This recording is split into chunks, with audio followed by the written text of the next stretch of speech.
Thank you very much.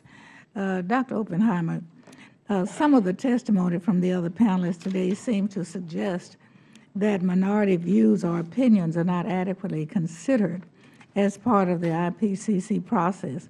However, in your testimony, you state that unlike the situation with many other institutions, those who have been critical, even severely so, are invited to continue and even enhance their engagement in the process. Can you please describe the inclusive nature of the IPCC process and how lead authors deal with differences in opinion? And secondly, also, it is my understanding that comments on the report can be submitted from any scientist or expert who chooses to do so, and that every comment is individually considered. Can you please describe the review process and the role of review editors in ensuring a transparent process? Thank you. Yes, I can. With regard to the first question, differences of opinion, I'll give you an anecdote. During the last assessment, the fourth assessment, there was a significant differences of opinion about how to represent what was going on in the Greenland and Antarctic ice sheets. Both ice sheets are known to be losing ice and adding to sea level. They now account for about a third of sea level rise that we're seeing today. And the question was, how can you, what use were models in projecting that into the future?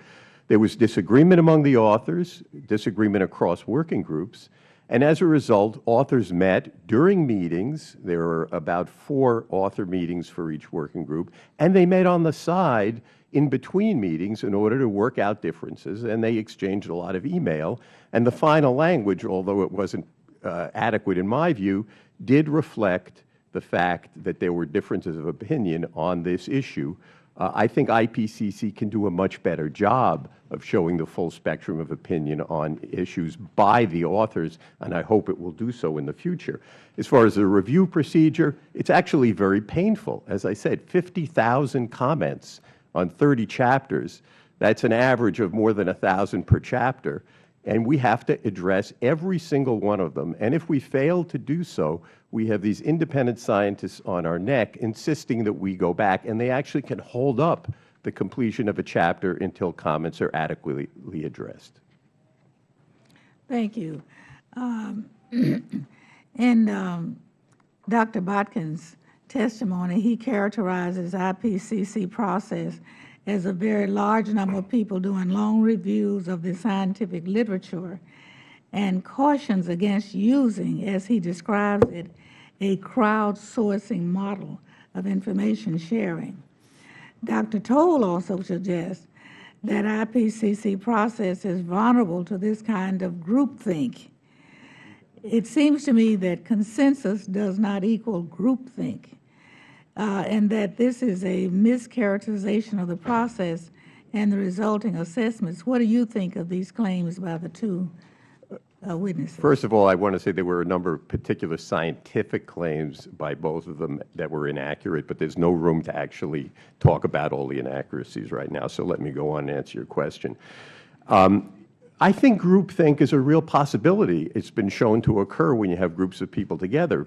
And I think occasionally IPCC is the victim of the scientific tendency to all be cautious at the same time. And we need to find ways to get over that. And the suggestion that Richard made and that I made of having alternative teams of scientists within IPCC looking at the same question, I think would be an improvement.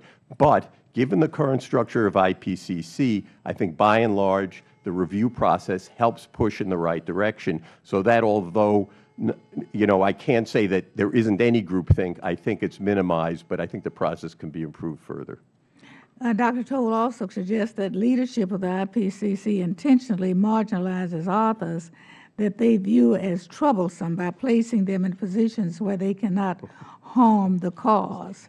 As I understand it, the United States has a very open selection process in which anyone can submit their name, and all of those names are forwarded to IPCC. Can you please describe how IPCC selects the authors for the assessment. Well, that comment puzzled me because Richard, who's a very smart guy, is also one of the most biggest troublemakers among authors, in that he says what he thinks, which is great. And he hasn't been marginalized. He was made the co-head of a chapter. He's done it before, and he did a great job. So there is, I don't know what this cabal is about, frankly. Thank you, my time.